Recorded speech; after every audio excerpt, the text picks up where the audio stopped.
Magandang buhay mga bata! Tara, samahan ninyo akong matuto kasama si Teacher Aika, your online teacher. Please don't forget to subscribe, like, share, and hit the notification bell for more videos. Thank you!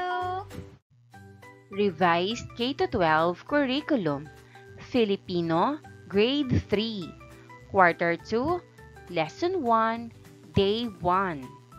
Ang ating aralin ngayong araw ay tungkol sa elemento ng kwentong pambata, pagkakasunod-sunod ng mga pangyayari.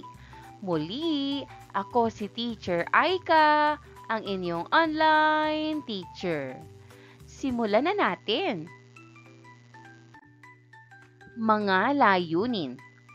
Una, natutukoy ang mga high-frequency words o mga salitang madalas gamitin.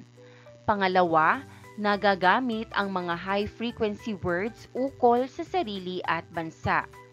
Pangatlo, nauunawaan ang binasa o napakinggang kwentong pambata sa pamamagitan ng pagsusunod-sunod ng mga pangyayari.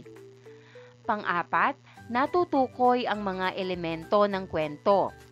Panglima, nakasusulat ng talata gamit ang mga high-frequency words na tinalakay sa klase at pang-anim, nababasa ng may tatas ang mga pangungusap.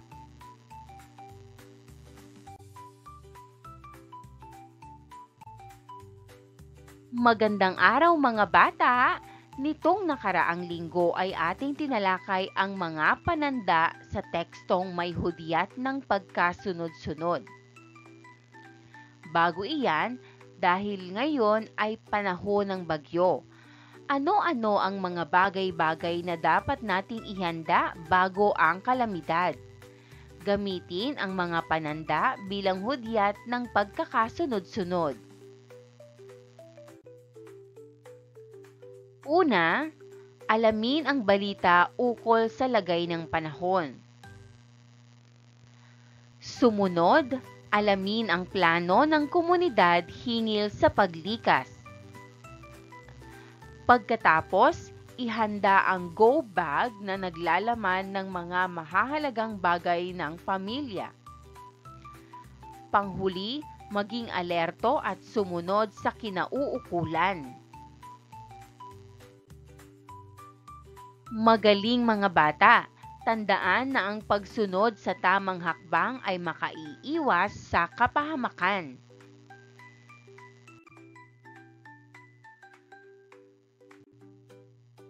Laro tayo. Tayo ay maglaro ng dugtungan. Ito ay tungkol sa inyong iniidolo. Halimbawa, bata. Kung ako ang mag-iidolo, ang pipiliin ko. Mga kaklase, sino? Bata, ang idolo ko ay si Dr. Jose Rizal. Mga kaklase, bakit? Bata, dahil siya ay matalino.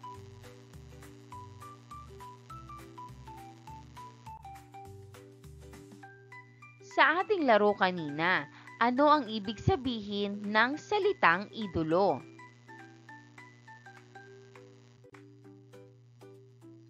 Ang idolo ay taong hinahangaan at ginagaya dahil sa mabuting katangian o nagawa.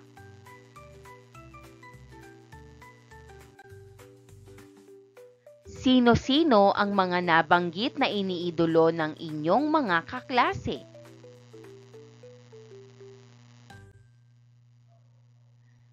Bayani, artista, leader, o atleta? Bakit sila hinahangaan o iniidolo? Hinahangaan o iniidolo sila dahil sa kanilang kabutihan, katalinuhan, tapang o mabubuting nagawa na nagbibigay inspirasyon sa iba.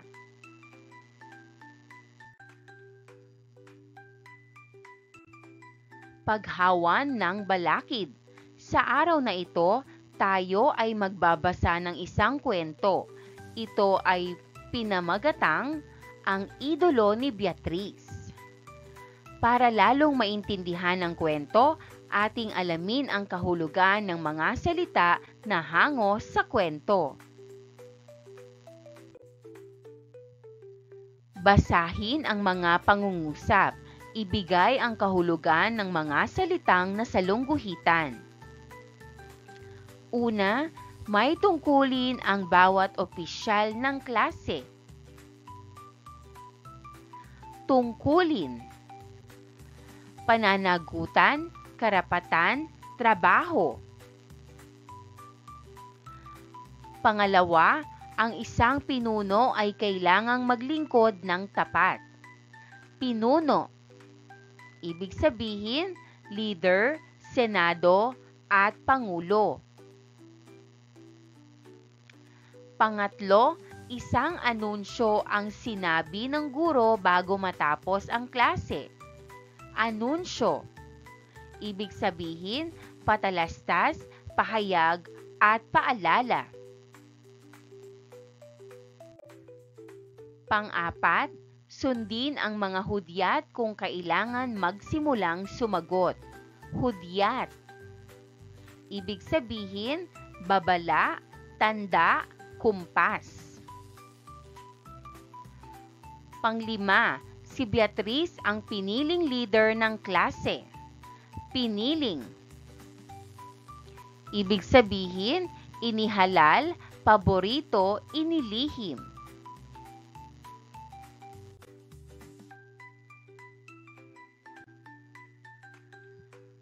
Basahin natin ang kwento tungkol sa Ang Idolo ni Beatriz. Pinagmasdan ni Beatriz ang maingay niyang kaklase. Hindi sila mapakali sa upuan. Esther, may ideya ka ba kung anong sasabihin ni Binibining Kabiles? Hindi na napigilan ni Beatriz magtanong sa katabi. Noong nakaraang linggo, sinabi ng kanilang guro na may mahalaga itong anunsyo. Sasagot na sana si Esther nang biglang tumahimik ang lahat. Nakatingin kay Binibining Kabiles ang buong klase. Mga bata, magkakaroon tayo ng botohan ng class officers. May mga tungkulin ang bawat class officer. Nakalagay ang detalye dito sa poster na ididikit ko sa pisara. Napangiti si Beatriz sa narinig.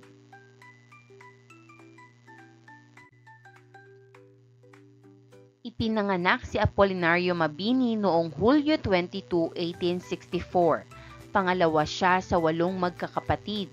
Ang tatay niyang si Inocencio Mabini ay isang magsasaka. Ang nanay niyang si Dionisia Maranan ay nagtitinda sa pamilihan ng Tanawan. Diyan nakatira ang lolo at lola mo. Talaga po, Mama? Nanlaki ang mata ni Beatriz sa gulat. Noong huli silang bumisita sa kanyang lolo at lola, nakalalakad pa ang mama niya. Nang mabundol ito ng sasakyan, hindi na siya makalakad at nanatili na lang sa kama.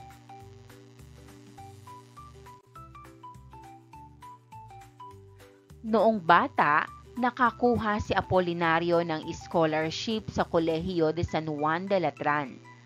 Itinuloy niya ang pag-aaral ng abogasya sa University of Santo Tomas. Para makabayad ng kanyang tuition, alam niyo bang nagturo din si Apolinario sa mga bata? Mapanghikayat na tanong ni Binibining Kabiles. Wow! Tumaas ang balahibo ni Beatriz sa narinig. Mayroon siyang dagdag na ikukwento sa kanyang mama. Sa gabi palaging nag-uusap si Beatriz at ang kanyang mama. Nagtaas ng kamay si Beatriz pero biglang tumunog ang kampana. Hudyat na uwian nila.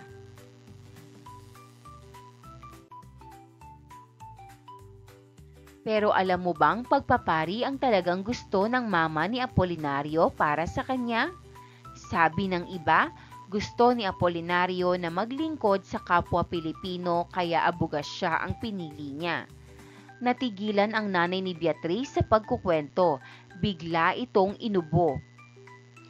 Grabe pala mama, di mapigilan ni Beatrice ang paghanga. Pero paano kaya siya naging utak ng himagsikan? Utak? Ibig sabihin ang dami niyang naiisip? Naging class officer din kaya siya nung bata? Napangiti si Beatrice sa iniisip.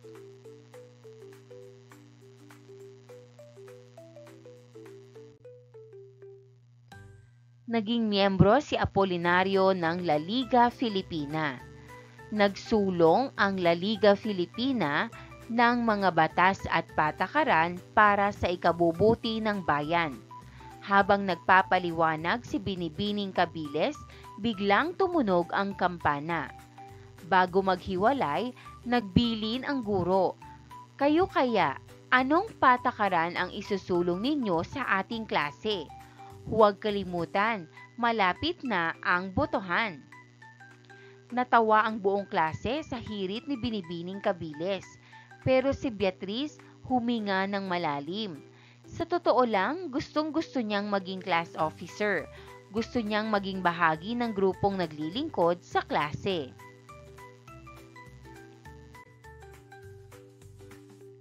Noong 1895, nagkasakit si Apolinario at pagkatapos ng 1 taon, tuluyan siyang nalumpo.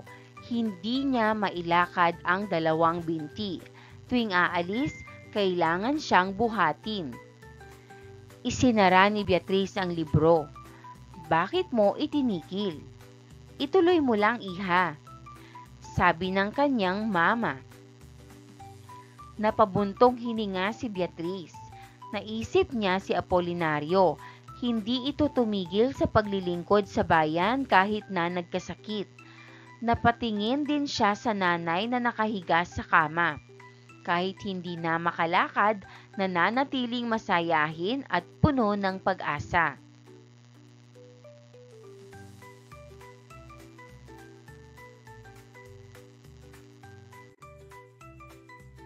Noong itinatag ang pamahalaang revolusyonaryo, ipinatawag ni Emilio Aguinaldo si Apolinario.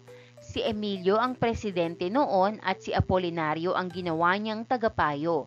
Isa sa mga naisulat ni Apolinario ang unang konstitusyon ng bansa.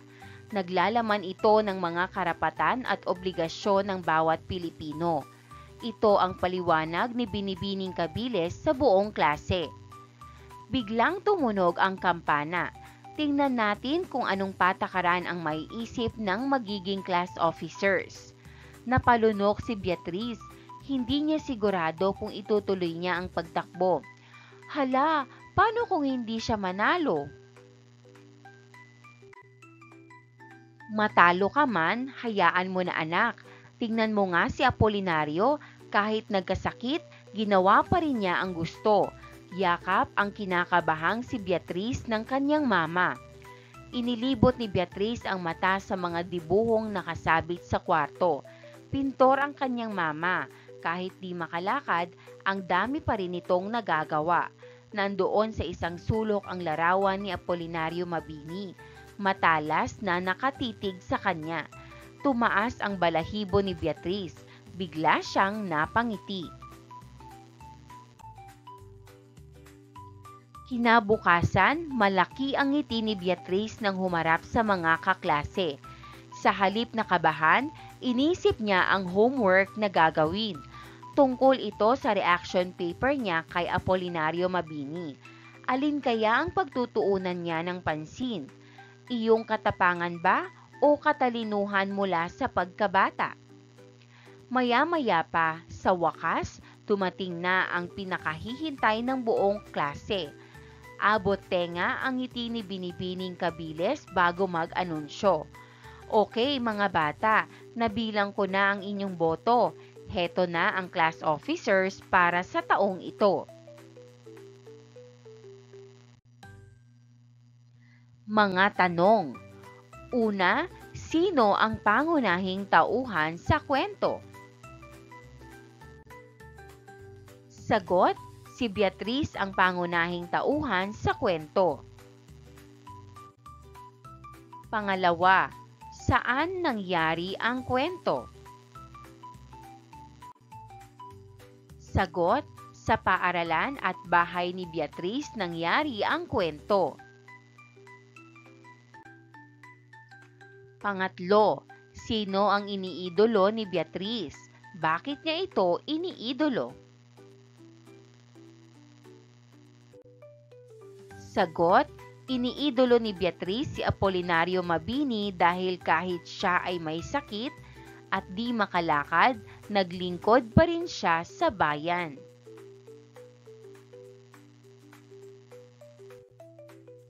Pang-apat, ilarawan si Apolinario Mabini. Sagot, si Apolinario Mabini ay matalino, masipag at makabayan. Kahit siya ay lumpo, patuloy siyang tumulong sa Pilipinas.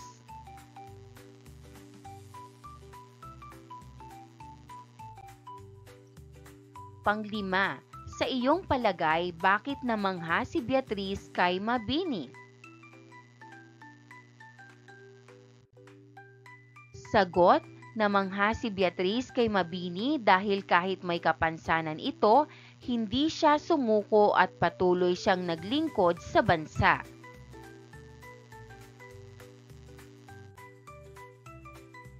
Pang-anim, bilang isang bata, paano mo isasabuhay ang magagandang katangian ni Mabini? Sagot, gagawin ko ang tama, mag-aaral ng mabuti, tutulong sa iba at hindi susuko kahit mahirap.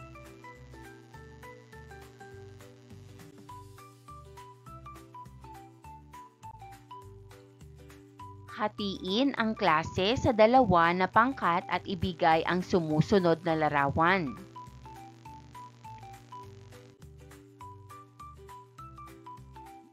Unang pangkat, pagsusunod-sunod ng mga mahahalagang pangyayari. Tingnan mabuti ang larawan. Sagutan natin, ano ang unang nangyari? Pangalawa, pangatlo, pang-apat, at panglima.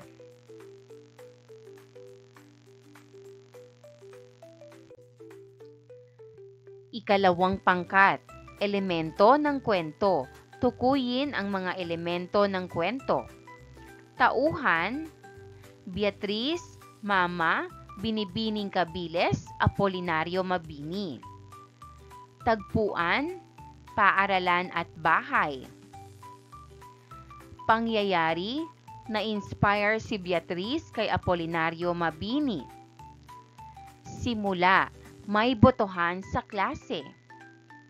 Gitna, nalaman ni Beatriz ang buhay ni Mabini. Wakas, tumakbo si Beatriz bilang class officer.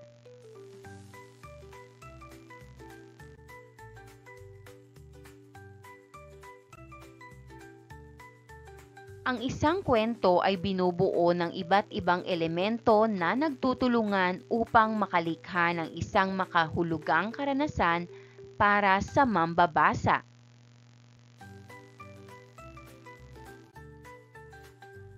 A.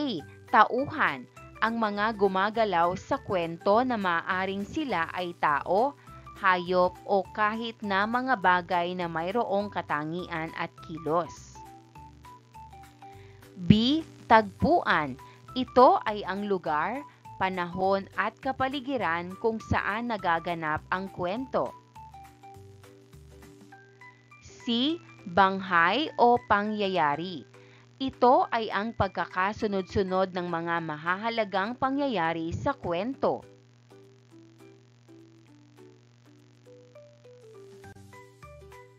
Gawin natin.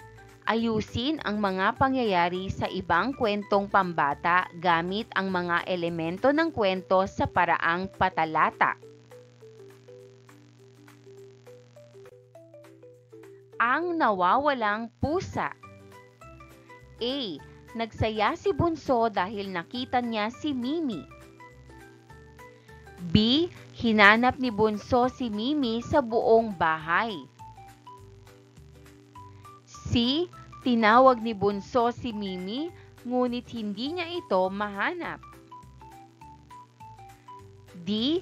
Nakita ni Bunso si Mimi na natutulog sa ilalim ng punong kahoy. E. Nag-alala si Bunso dahil nawala ang kanyang pusang si Mimi.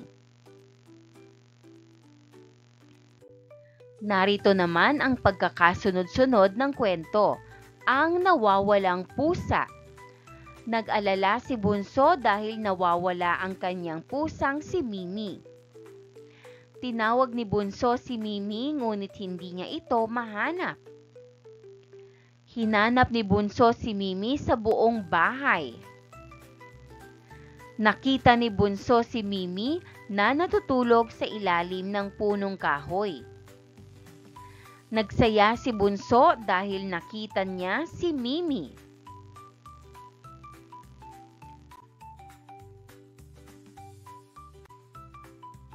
Ano-ano ang mga elemento ng kwento?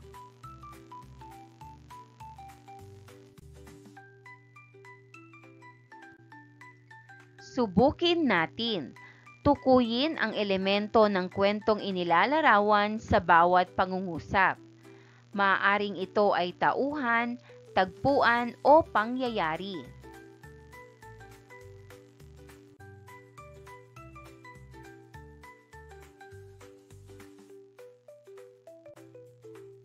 Una, si Juan tamad. Sagot, tauhan. Pangalawa, iniligtas ni Bernardo Carpio ang mga tao mula sa isang higante. Sagot, pangyayari. Pangatlo, nagtulungan ang unggoy at pagong sa pagkuha ng saging.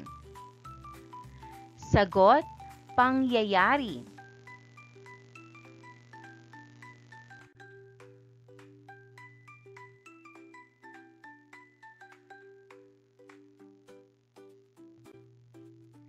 Pang-apat, sa isang malayong nayon, nakatira ang mag-inang Aling Rosa at Tina.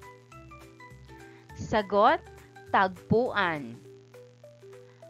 Panglima, isang munting prinsesa ang nawala ng magulang at nagkaroon ng mahirap na buhay. Sagot, tauhan.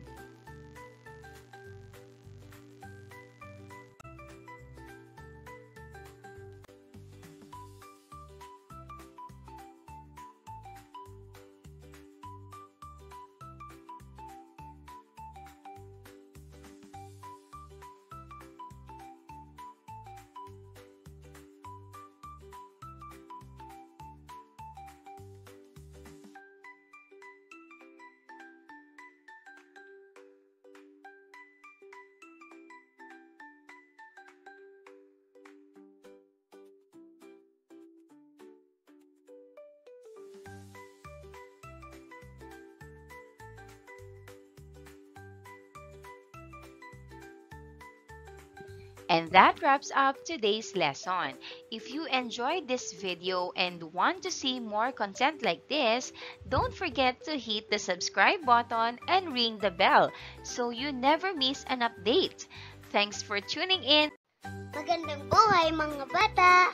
Tara, samahan ninyo akong matuto kasama si Teacher Aika, your online teacher.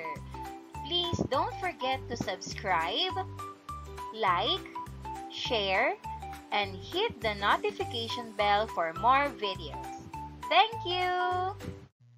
Revised K-12 Curriculum, Filipino, Grade 3, Quarter 2, Lesson 1, Day 2. Ang ating aralin ngayong araw ay tungkol sa mga salitang dinaglat at magagalang na pananalita at pagbati. Muli, ako si Teacher Aika, ang inyong online teacher. Simulan na natin. Mga layunin.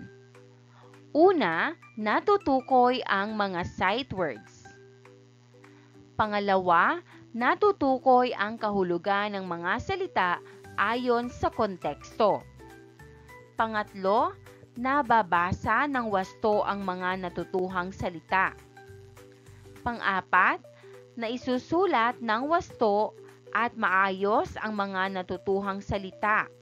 At panghuli, nagagamit ang magagalang na pananalita sa pagbati at ekspresyon sa iba't ibang sitwasyon, partikular sa wikang ginagamit sa pakikipag-usap sa paaralan o academic language.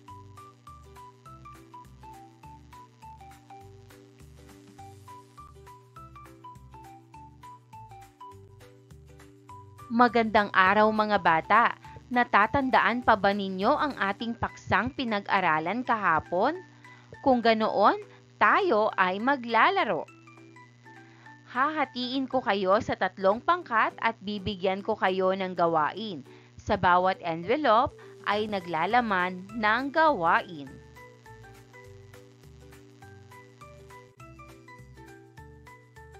Basahin at unawain. Ang unang makagagawa ng tama ay siyang mabibigyan ng premyo.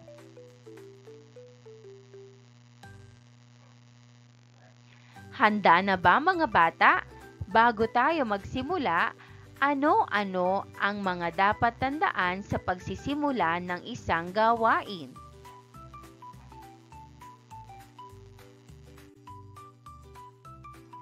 Unang pangkat, larawan ng 3 biik. Pangalawang pangkat, larawan ng isang pangyayari sa kwentong Ang 3 Biik. Pangatlong pangkat, larawan ng tagpuan sa kwentong Ang 3 Biik.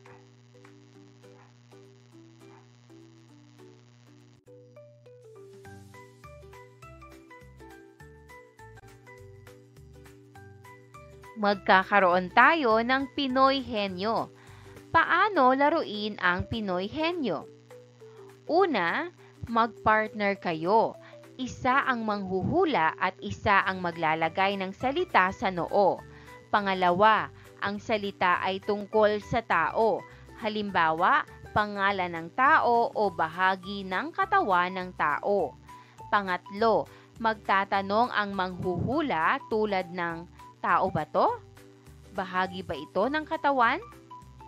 Pang-apat, sasagot lang ang partner ng oo, hindi, pwede.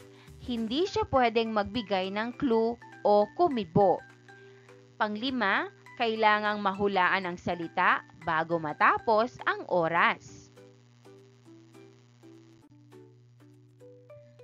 Pipili sa mga salitang ipapahula. Doktor, attorney, engineer, ginang at ginoo.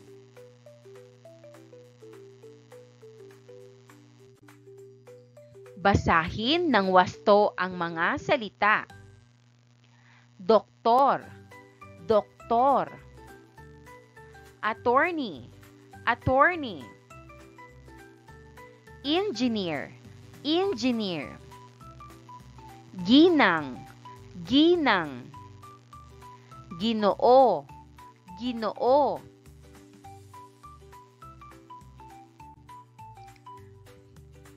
Magbigay ng mga pangungusap gamit ang mga salitang nabanggit. Narito ang halimbawa. Pumunta kami sa doktor. Pumunta kami sa doktor. Si attorney ay tumulong. Si attorney ay tumulong.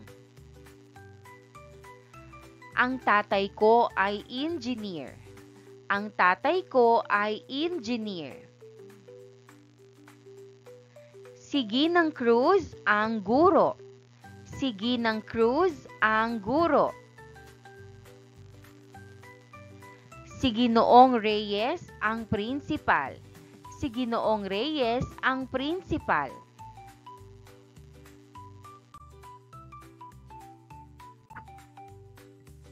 Sagutin ang mga sumusunod.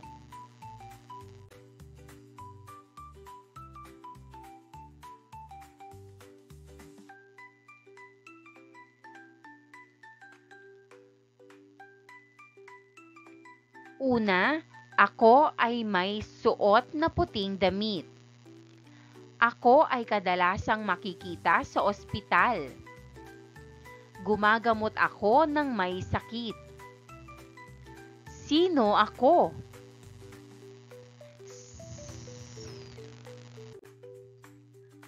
Una, ako ay may suot na puting damit. Ako ay kadalasang makikita sa ospital. Gumagamot ako ng may sakit. Sino ako? Sagot, doktor.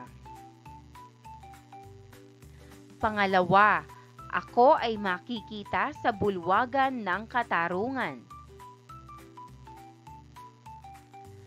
Aking ipinagtatanggol ang mga naaapi. Sino ako? Sagot, pulis.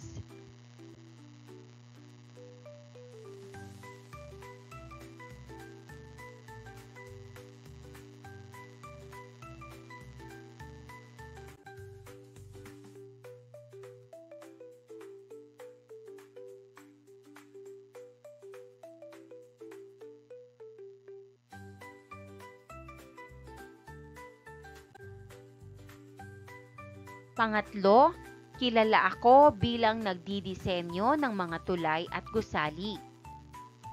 Laging nakamasid sa mga ipinapatayong istruktura. Sino ako? Sagot, engineer.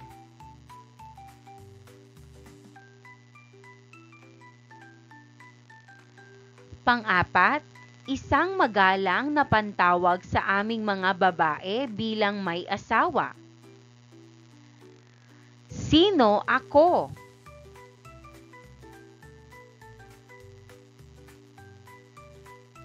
Sagot, ginang. Panglima, ako ay tumutukoy sa isang lalaking may mataas na katayuan sa lipunan.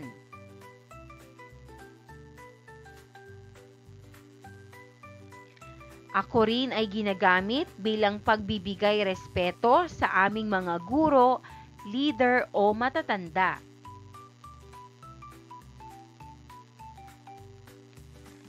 Sino ako? Sagot, Ginoo.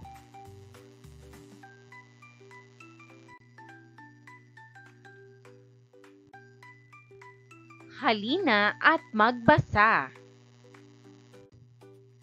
Gawad parangal ng mga natatanging kawani ng gobyerno, Auditorium Barangay San Mateo, Pamantasan ng Lungsod, Lawag.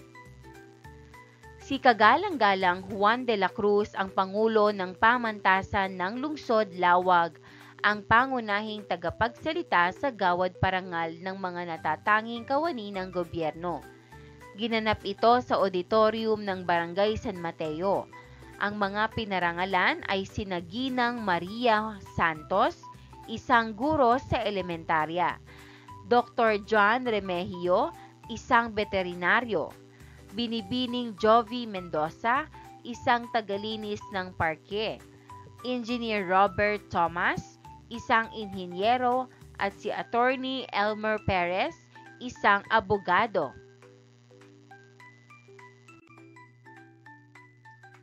Lalong naging makulay ang gabi ng parangal nang dumating sina Gobernador Ebdane Jr. at Congressman Nanay Bing Maniquis upang maghandog ng gantimpalang salapi. Tanong, sino ang naging pangunahing tagapagsalita sa gawad parangal ng mga natatanging kawani ng gobyerno?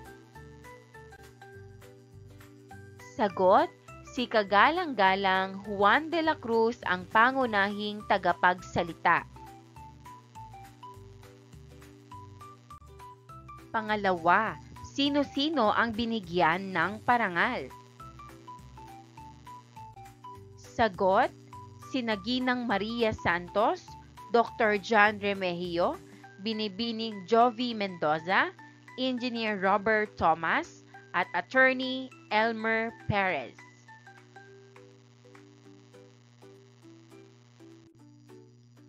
Pangatlo, sino-sino ang naghandog ng gantimpalang salapi para sa mga pinarangalan? Sagot, sina Gobernador Ebdane Jr. at Congresswoman Nanay Bing Maniquis.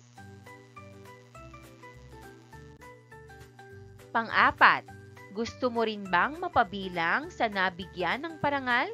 Ano ang iyong gagawin? Sagot, opo, gusto ko rin. Mag-aaral ako ng mabuti at tutulong sa iba.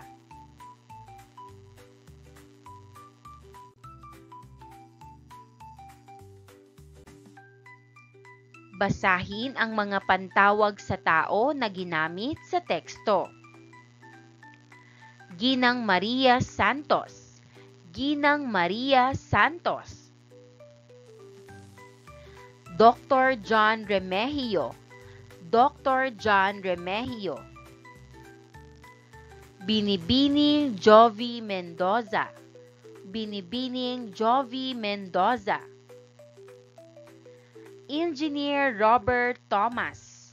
Engineer Robert Thomas. Attorney Elmer Perez. Attorney Elmer Perez. Gobernador Ebdane Jr. Gobernador Ebdane Jr. Congresswoman Nanay Bing Maniquis. Congresswoman Nanay Bing Maniquis. Paano isulat ang katawagan ng hindi dinaglat? Ginang, ginang. Doktor, doktor. Binibini, binibini. Engineer, engineer. Attorney, attorney. Gobernador. Congressman. Panuto. Sa lungguhitan ang katawagang ngalan ng tao sa bawat pangungusap at ibigay ang salitang dinaglat nito.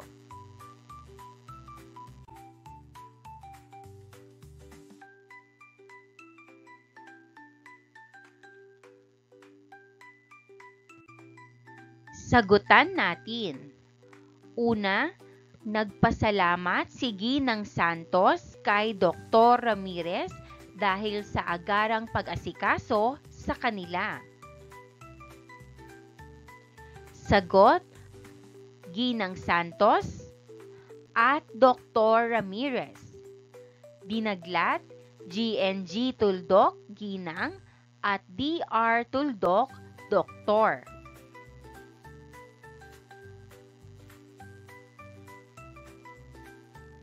Pangalawa, si Ginoong Sampilo ang aming prinsipal. Sagot, Ginoong Sampilo. Dinaglat, G. Tuldok.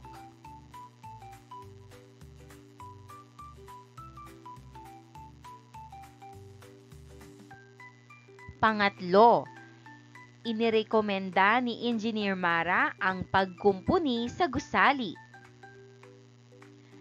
Sagot, Engineer Mara. Dinaglat, ENGR Tuldok.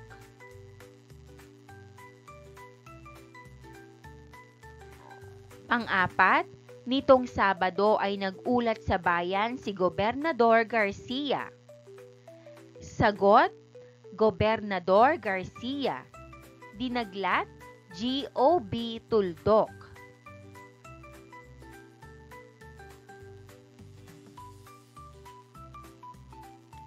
Panglima, Nakipag-ugnayan si Attorney Gomez sa mga apektado ng oil spill. Sagot, Attorney Gomez. Dinaglat, ATTY.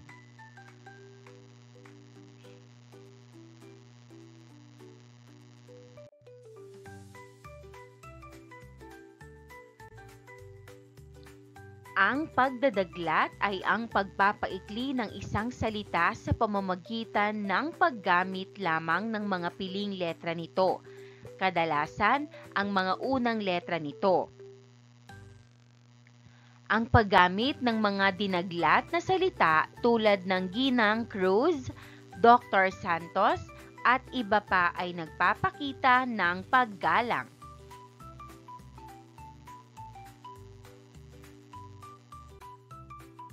Halimbawa, magandang umaga po, Ginoong Larry Beltran. Ikinagagalak kitang makilala, Dr. Agnes Ver.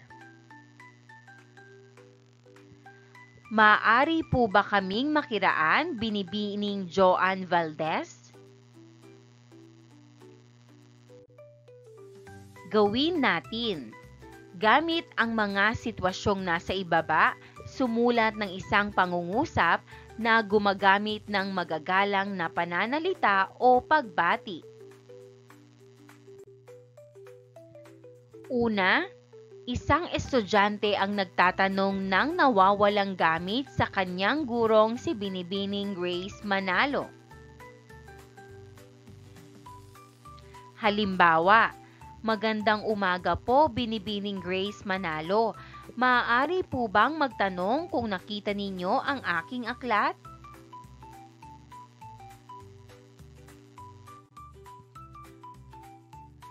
Isang pasyente na nagtatanong kay Dr. Ted Herbosa tungkol sa foot and mouth disease. Halimbawa, magandang araw po, Dr. Herbosa. Nais ko po sanang malaman kung ano ang foot and mouth disease. Ito po ba ay nakakahawa sa tao?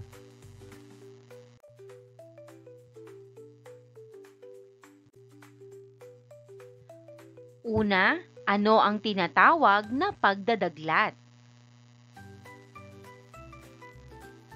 Pangalawa, kailan ginagamit ang mga magagalang na pananalita at ekspresyon?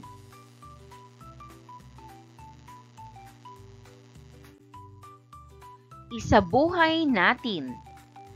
Paano ninyo na ipapakita ang paggalang sa mga mahahalagang tao sa ating komunidad tulad ni na kapitan, gobernador at iba pa?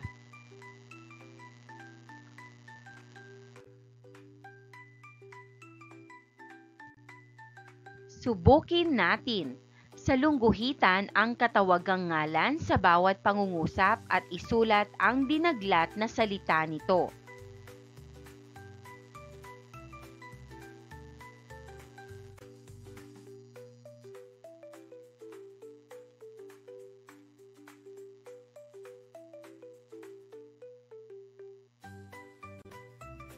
Sagutan natin.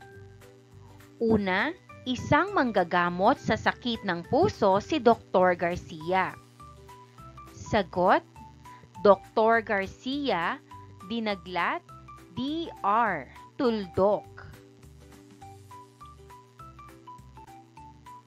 Pangalawa, si Ginoong Juno Jose ay binigyang parangal sa plaza. Sagot, Ginoong Juno Jose, dinaglat, G. Tuldok. Pangatlo, nagpunta sa China si Pangulong Bongbong Marcos para sa kanyang state visit. Sagot, Pangulong Bongbong Marcos, dinaglat, Pang. Tuldok. Pang-apat, Si Ginang Cory Aquino ang unang babaeng naging Pangulo ng Bansang Pilipinas. Sagot, Ginang Cory Aquino. Dinaglat, G.N.G. Tuldok.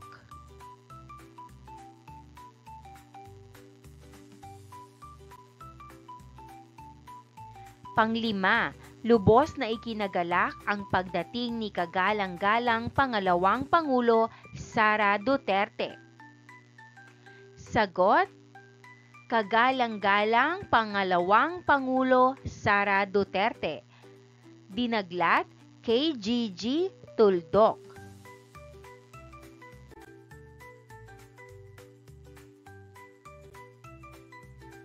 Magtala ng 5 salitang dinaglat sa inyong kwaderno at gamitin sa pangungusap.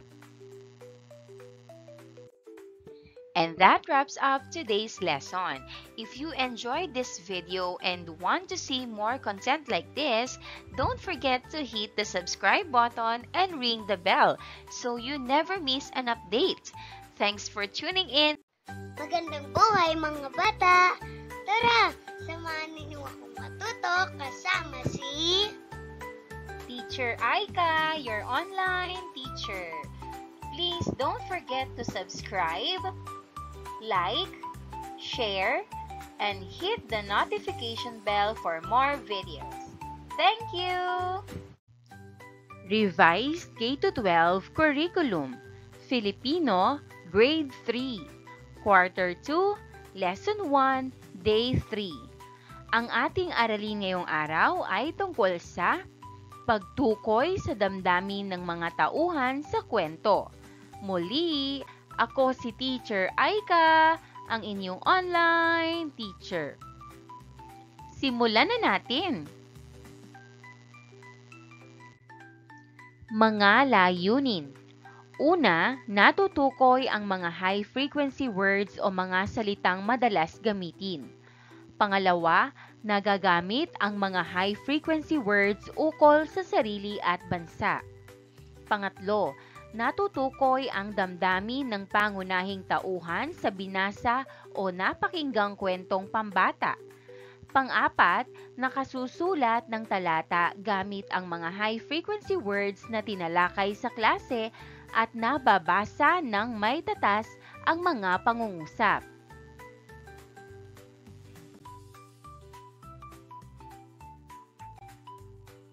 Magandang araw mga bata! Ngayon ay ating babalikan ang mga kwentong pambata. Ating kilalanin ang pamagat ng kwento at ang mga pangunahing tauhan nito. Tingnang mabuti ang mga larawan. May naiisip ka bang titulo o pamagat para dito?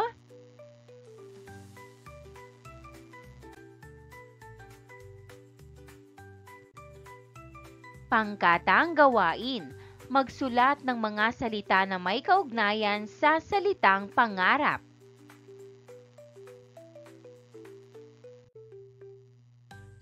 Mga halimbawang sagot.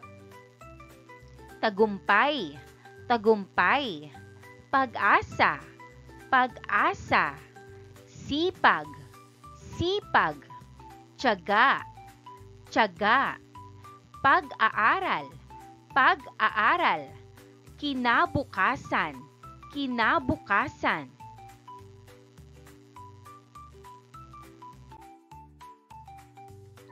Mga katanungan. Una, ano ang kahulugan ng salitang pangarap? Pangalawa, ano-ano ang mga salitang isinulat ninyo na may kaugnayan sa pangarap na magkakapareho sa lahat ng pangkat? Pangatlo, ano ang pangarap ninyo paglaki?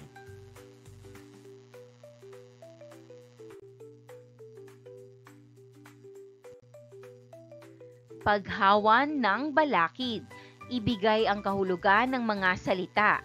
Hanapin sa loob ng kahon ang salitang inilalarawan sa bawat bilang. Narito ang mga pagpipilian. Pangarap, magsikap, tagumpay, magtiwala, inimbitahan. Sagutan natin.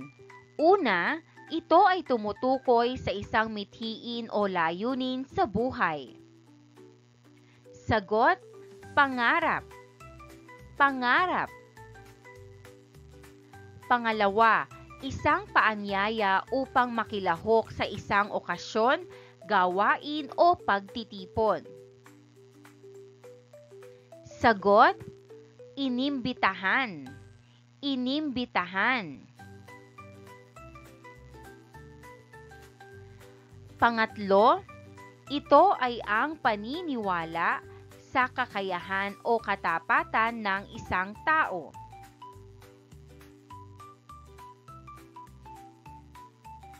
Sagot, magtiwala. Magtiwala. Pang-apat, ito ay tumutukoy sa paggamit ng isang mithiin o hangarin sa buhay. Sagot, tagumpay. Tagumpay. Panglima, ito ay nagpapahiwatig ng pagsusumikap at determinasyon. Sagot, magsikap. Magsikap.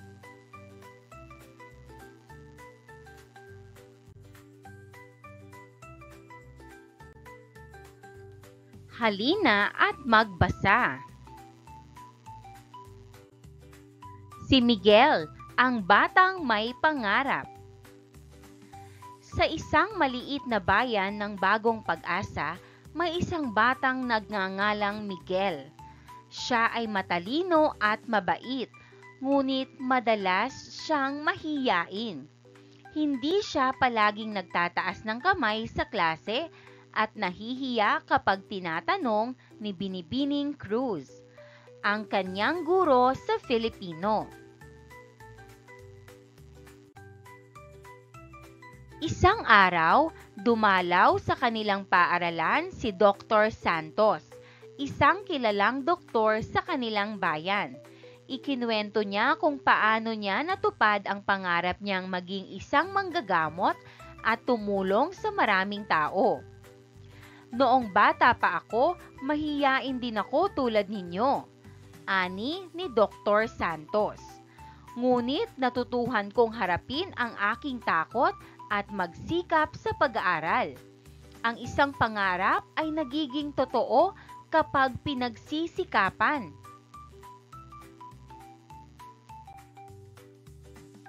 Napaisip si Miguel, gusto rin niyang makatulong sa iba, ngunit paano kung hindi siya magtagumpay?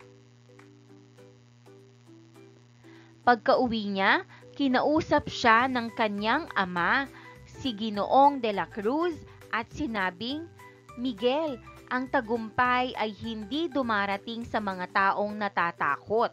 Kailangang magpursige at magtiwala sa sarili. Kinabukasan, naglakas loob si Miguel na sagutin ang tanong ni Binibining Cruz. Napangiti ang guro at sinabing, tama ka Miguel, napakagaling ng inyong sagot.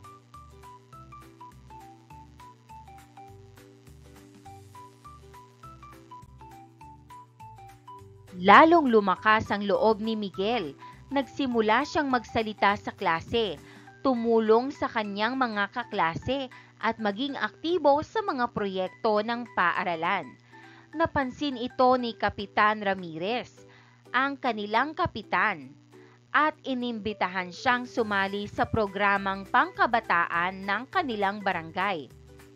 Miguel, ang mga batang tulad mo ang magiging pag-asa ng ating bansa, sabi ni Kagalang-galang Mendoza, ang kagalang-galang na alkalde ng kanilang bayan. Dahil sa kanyang sipag at determinasyon, lumaki si Miguel na isang mabuting mamamayan. Sa huli, Natupad niya ang pangarap niyang maging isang doktor tulad ni Dr. Santos. At siya mismo ang bumalik sa kanilang paaralan upang magbigay inspirasyon sa mga batang tulad niya noon.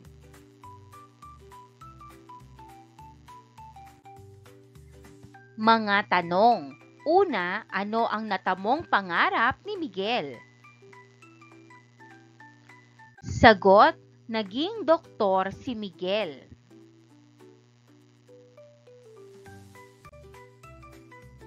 Pangalawa, bakit nagtagumpay si Miguel?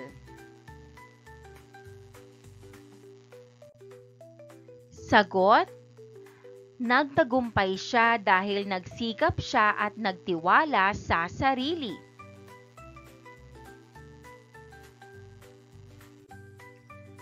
Pangatlo, ano ang sinabi ni Tatay Miguel sa kanya tungkol sa pagtatagumpay?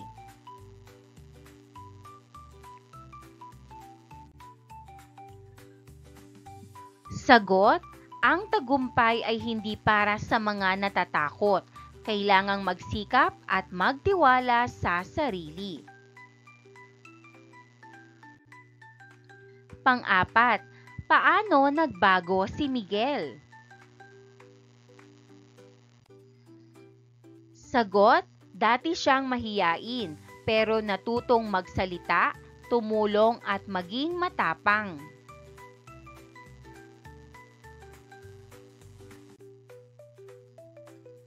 Panglima, ano ang aral ng kwento?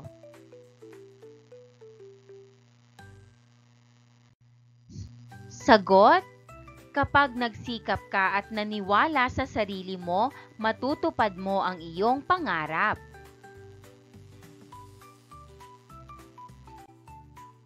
Pang-anim, ano ang gagawin mo para matamo mo rin ang inyong pangarap?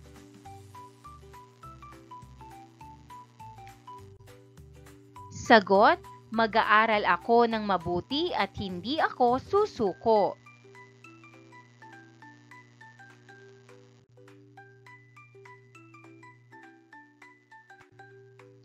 A. Punan ang chart. Unang column, elemento ng kwento. Pangalawang column, sagot.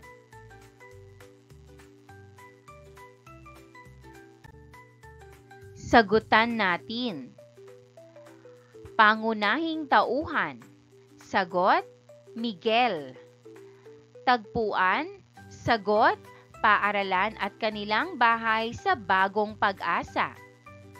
Pinakamahalagang pangyayari. Sagot, nang bumisita si Dr. Santos at naglakas loob si Miguel na magsalita. Wakas. Naging doktor si Miguel at bumalik sa paaralan upang magbigay inspirasyon.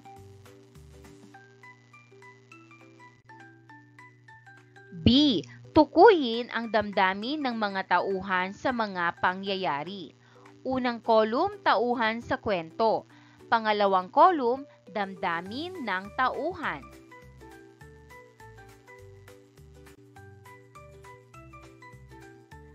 Miguel.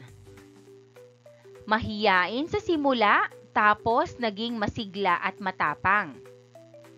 Binibining Cruz, masaya at proud kay Miguel.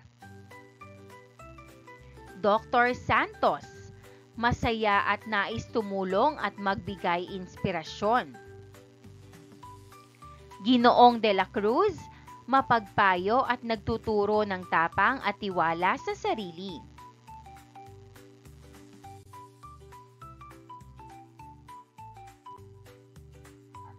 Ang pagtukoy sa damdamin ng tauhan ay isang mahalagang aspeto ng pag-unawa at pagpapahalaga sa isang kwento. Ito ay higit na makatutulong sa pag-unawa sa tema at mensahe ng kwento.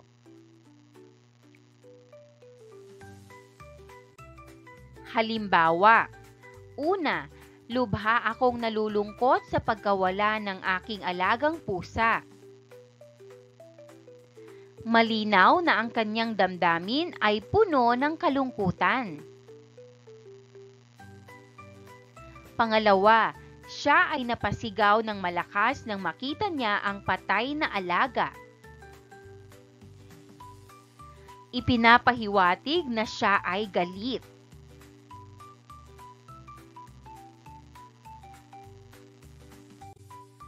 Gawin natin. Tukuyin ang damdamin ng tauhan na ipinahahayag sa bawat pangungusap.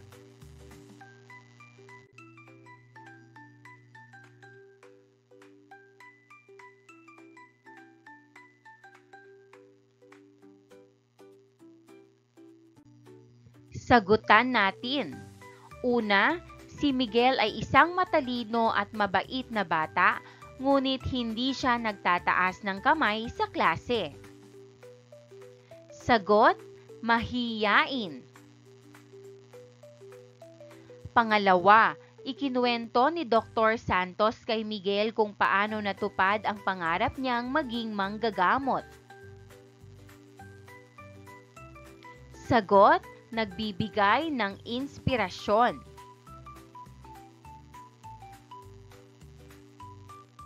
Pangatlo, kinausap ni Ginoong de la Cruz si Miguel at sinabing ang tagumpay ay hindi dumarating sa mga taong natatakot.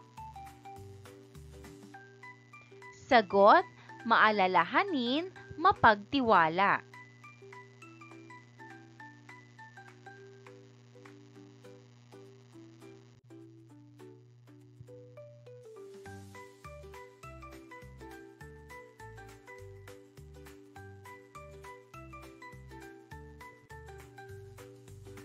Pang-apat, natupad ni Miguel ang kanyang pangarap na maging isang doktor.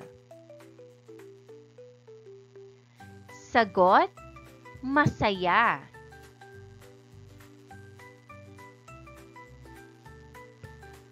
Panglima, naglakas loob na si Miguel na magsalita sa klase at sumagot sa mga tanong ng kanyang guro.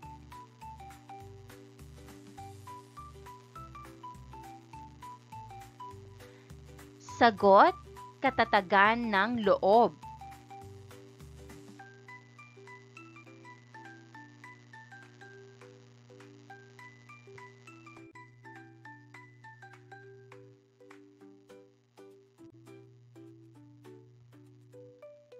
Ano-ano ang mga bagay na dapat tandaan sa pagtukoy ng damdamin ng mga tauhan sa kwento? Gamit ang sumusunod na salita, sumulat ng isang talata. Magsikap, magsikap. Tumulong, tumulong. Pangarap, pangarap. Pakikiisa, pakikiisa. Magtagumpay, magtagumpay. Magpursigi, magpursigi.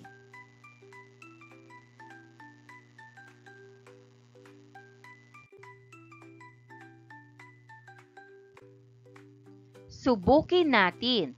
Tukuyin ang damdamin ng mga tauhan sa kanilang pahayag.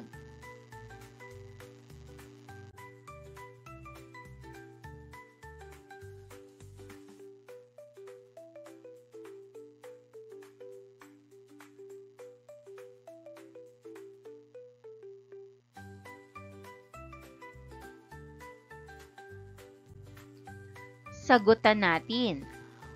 Una, noong bata pa ako, mahiyain din ako tulad ninyo, ngunit natutuhan kong harapin ang aking takot at magsikap sa pag-aaral.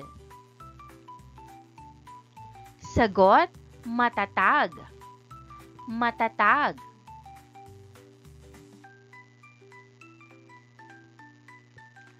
Pangalawa, gusto ko ring makatulong sa iba, ngunit paano kung hindi ako magtagumpay?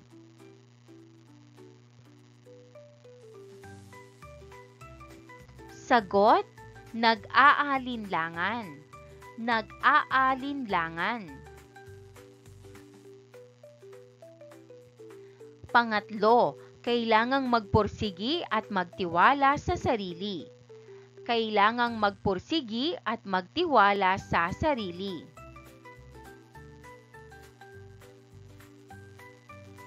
Sagot, matatag at nagpapayo. Matatag at nagpapayo.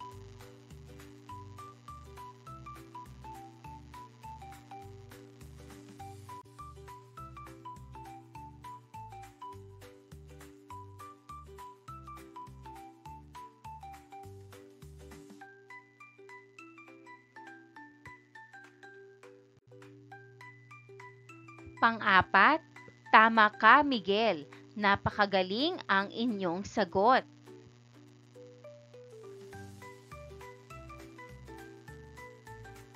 Sagot, masaya. Panglima, Miguel, ang mga batang tulad mo ang magiging pag-asa ng ating bansa. Sagot, umaasa. Umaasa.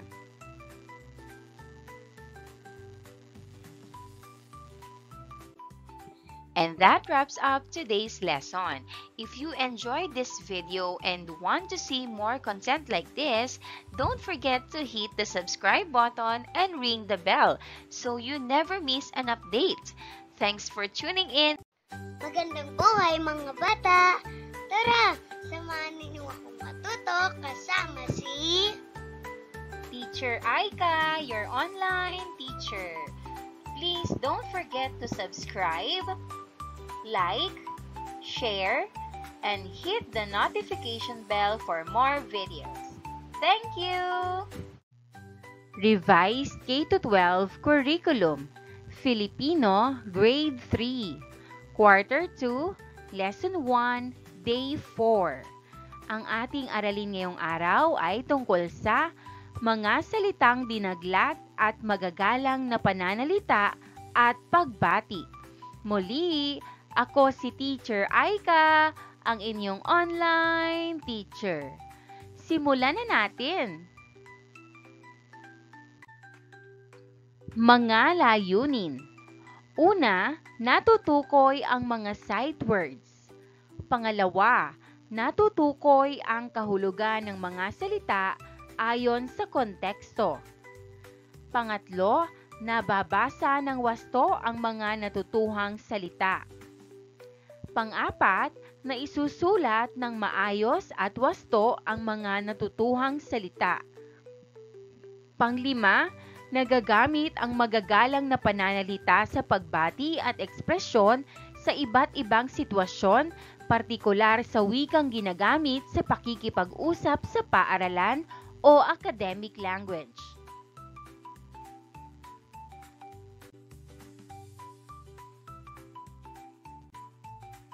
Magandang araw mga bata! Balikan natin ang ating tinalakay kahapon sa pamamagitan ng pagtukoy ng damdamin ng tauhan sa kwentong binasa.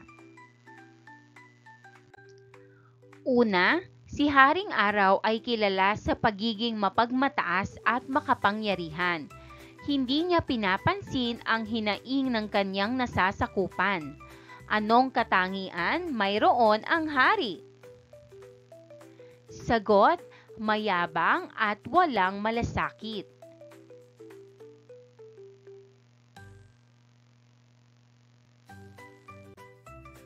Pangalawa, isang araw nagsaya si Tipaklong sa pagkanta at pagsayaw habang si Langgam ay walang tigil sa pag-iimpok ng pagkain.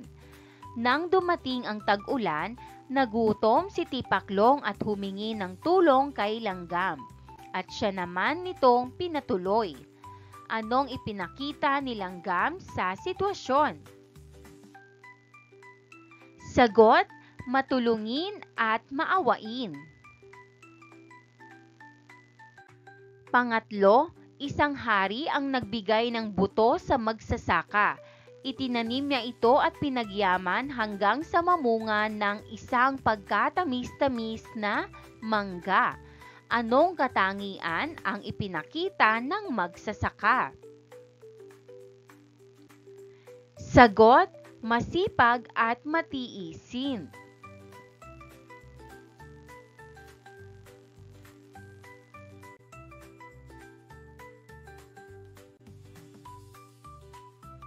Tayo'y umawit. Sabayan ang inyong guro sa pag-awit ng magalang na pagbati.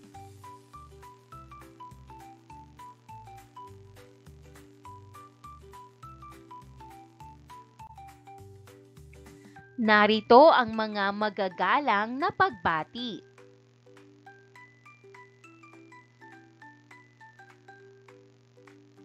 Magandang umaga. Magandang umaga. Magandang tanghali. Magandang tanghali. Magandang hapon. Magandang hapon. Magandang gabi. Magandang gabi. Kamusta ka? Kamusta ka? Paalam. Paalam.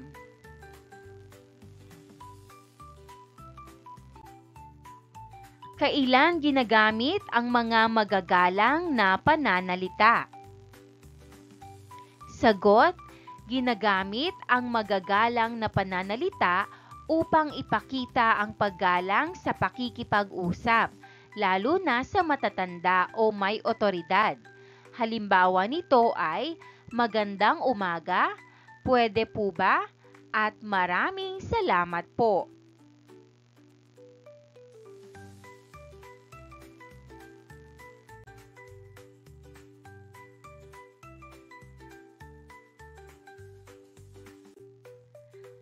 Paghawan ng balakid.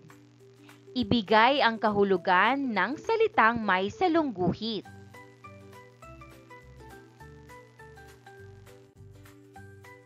Basahin natin ang mga pangungusap. Una, si Dr. Ted Herbosa ang kalihim ng Department of Health. Pangalawa, ang kagalang-galang na Pangulong Bongbong Marcos ay bumisita sa mga apektado ng sunog sa Maynila. Pangatlo, si Kapitan Tiago ang ama ni Maria Clara. Pang-apat, si Binibining Elsie Santos ay nagawaran ng parangal bilang bayaning guro. Panglima, si Ginoong Kim Atienza ay mapapanood sa TikTok clock ng GMA7.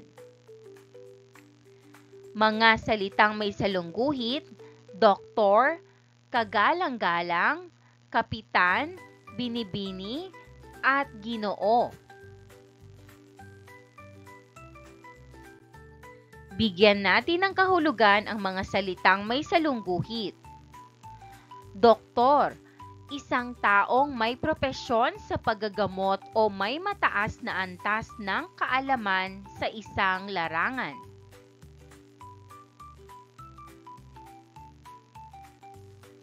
Kagalang-galang. Tawag sa isang taong dapat igalang, karaniwang ginagamit sa opisyal o matataas na posisyon.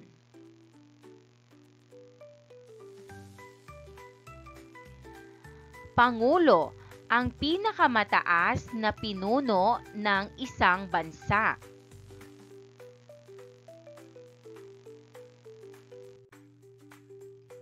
Kapitan, pinuno ng isang barangay o pamayanan, maaaring leader ng isang lugar.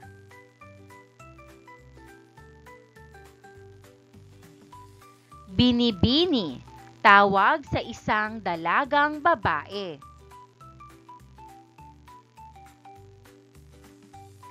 Ginoo, magalang na tawag sa isang lalaki.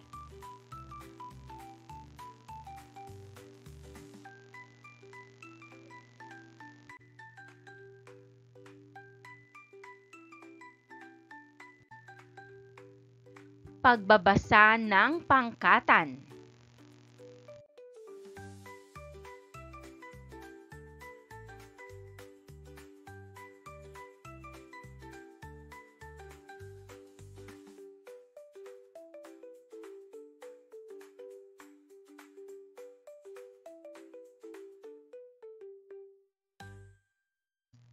Mga tanong. Una, sino-sino ang tauhan sa kwento? Sagot, ang mga tauhan sa kwento ay sina Miguel, Dr. Santos, Ginoong de la Cruz, Binibining Cruz, Kapitan Ramirez, at Kagalang-galang Mendoza. Pangalawa, ilarawan ang katangian ng mga tauhan. Sagot, si Miguel ay mahiyain pero naging matapang at masipag. Si Dr. Santos ay mabait at inspirasyon sa mga bata. Si Ginoong de la Cruz ay mapagpayo at suportado sa anak. Si Kapitan Ramirez ay mapagmasid sa kabataan. Si Kagalang-galang Mendoza ay nagbibigay ng papuri at tiwala sa mga bata.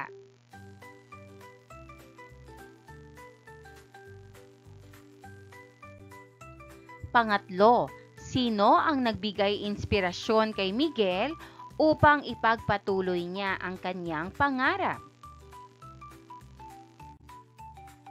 Sagot, si Dr. Santos ang nagbigay inspirasyon kay Miguel sa kanyang kwento ng pagsisikap.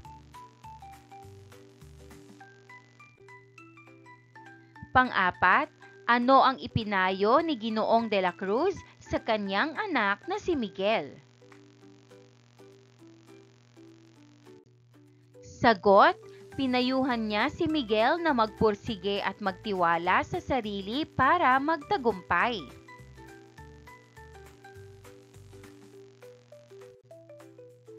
Panglima, kung ikaw si Miguel, paano mo haharapin ang pagiging mahiyain? Sagot, maglalakas loob akong magsalita, makisali sa klase at magtiwala sa sarili.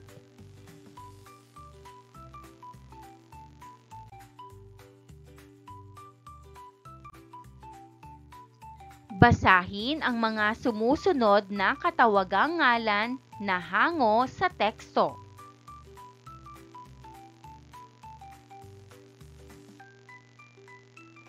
Dr. Santos, Dr. Santos. Ginoong de la Cruz, Ginoong de la Cruz. Kagalang-galang na Alkalde Mendoza, Kagalang-galang Alkalde Mendoza. Binibining Cruz, Binibining Cruz. Kapitan Ramirez, Kapitan Ramirez.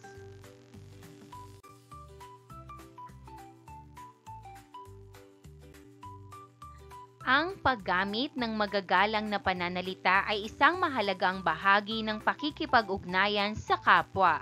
Nagpapakita ito ng paggalang, pagpapahalaga at pagsasaalang-alang sa damdamin ng iba. Isa rin sa paraan ng pagpapakita ng paggalang ay ang paggamit ng mga magagalang na katawagan tulad ng Ginoo, Ginang, Doktor, Kapitan at iba pa. Halimbawa, magandang araw po, Ginang Medyos. Ipagpaumanhin po ninyo, Kapitan Sison, at hindi ako nakarating sa inyong State of the Barangay address.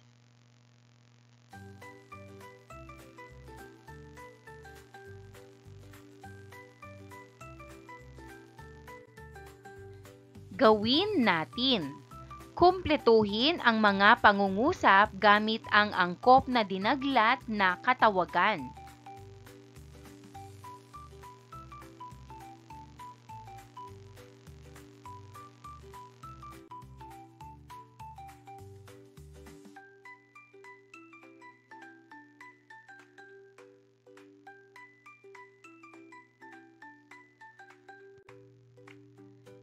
Sagutan natin.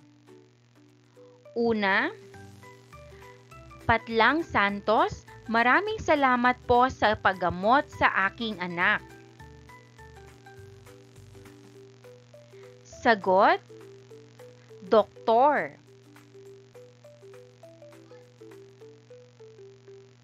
Pangalawa,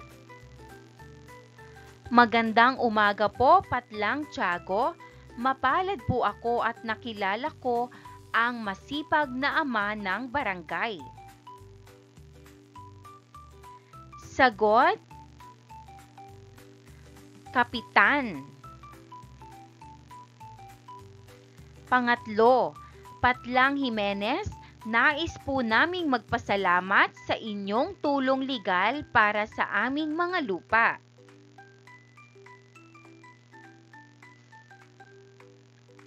Sagot, attorney.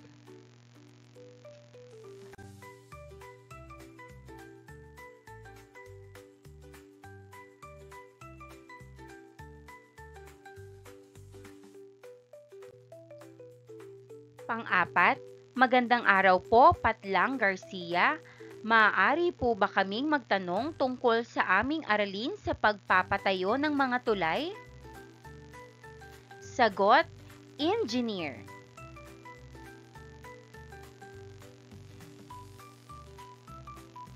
Panglima, si Patlang Mercado ay kilalang espesyalista sa puso. Sagot, doktor.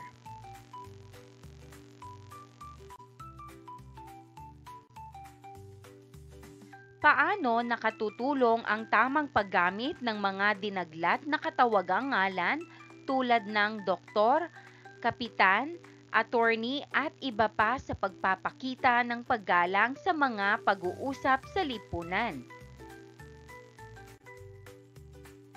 Sagutin ang mga sumusunod na sitwasyon na kung saan nagagamit ang magagalang na pananalita sa pagbati at ekspresyon sa iba't ibang sitwasyon, partikular sa wikang ginagamit sa pakikipag-usap sa paaralan o academic language. Unang sitwasyon, pakikipag-usap sa guro, papasok ka sa silid-aralan at nakita mo ang iyong guro na si Binibining Joyce Ramos na abala sa pag-aayos ng mga gamit.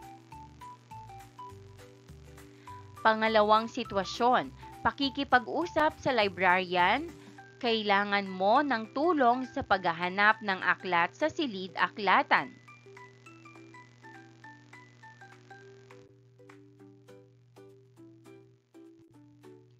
Subukin natin. Piliin ang formal na katawagan sa mga sumusunod na sitwasyon.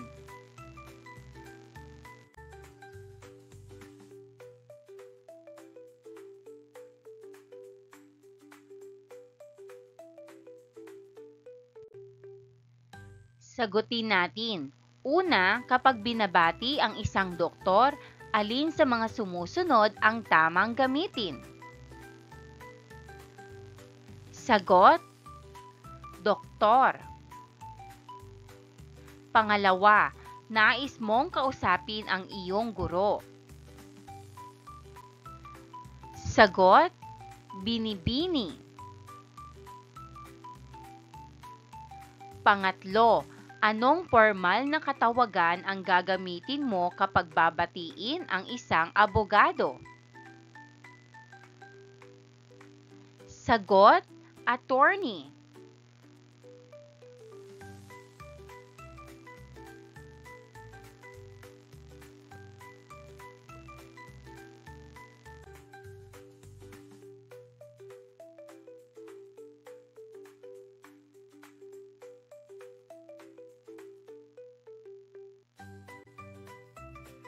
Pang-apat, ikaw ay tatanggap ng scholar sa ama ng probinsya. Sagot, gob o gobernador.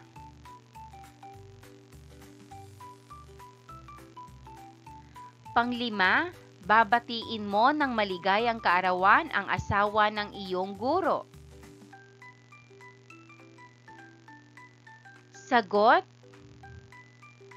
Ginoo.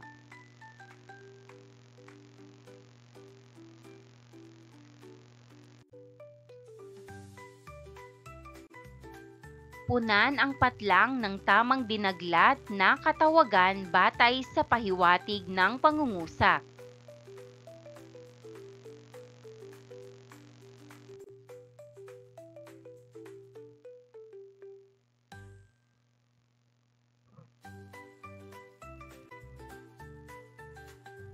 Sagutan natin. Una, Patlang Reyes, nais po namin kayong imbitahan sa aming pagtitipon. Sagot, Ginang. Pangalawa, si Patlang Lopez ay magbibigay ng lecture tungkol sa kalusugan. Sagot, Doktor. Pangatlo, si Patlang Mendoza ay abala sa kanyang programang pangkabataan. Sagot, Kapitan. Pang-apat, si Patlang Cruz ang nagplano ng aming tulay. Sagot, Engineer. And that wraps up today's lesson. If you enjoyed this video and want to see more content like this, don't forget to hit the subscribe button and ring the bell so you never miss an update. Thanks for tuning in.